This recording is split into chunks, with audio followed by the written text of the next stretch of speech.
সবাই আসুক। কত বাজে? এই ৮ বেজে গেছে। তো বলার সময় নেই। ইনশাআল্লাহ আরেকদিন বলব। আজকে চোর ধরেছিলাম। সে চোরের গল্প কালকে শোনাবো, ঠিক আছে? আজকে চোরের ইলিশ মাছের চোরের গল্প।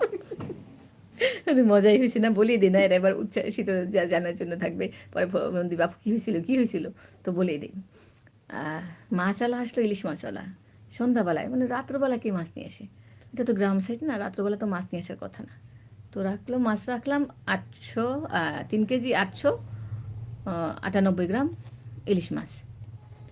তো আমার এখান থেকে মাপলাম পাল্লা দিয়ে, ওই পাশের পাল্লা দিয়ে মাপলাম একই দাম। তো দাম যেহেতু একটু বেশি ধরছে, আছে নিলাম।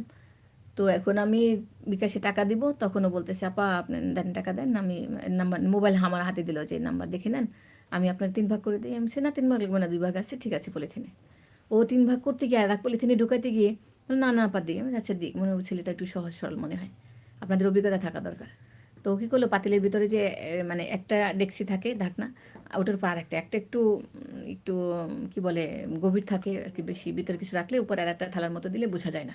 এটা সবাই মাছ রাখলে, মাছ যখন মাছওয়ালারা মাছ নিয়ে আসে, দেখবেন ওটার ভিতরে একটা থালা থাকে, ঢাকনাটা মানে একবার সরালে ভিতরে আরেকটা থাকে। হ্যাঁ, তো ওটার মধ্যেও মাছ রাখা। ও বলে যে এগুলোই শেষ। তো সবগুলোই যখন আমি রাখলাম, তো মাছ ও কীভাবে নেবে, তাই না? তো ওটার মধ্যে মাছ ছিল, আমার একটা দেখায় নাই।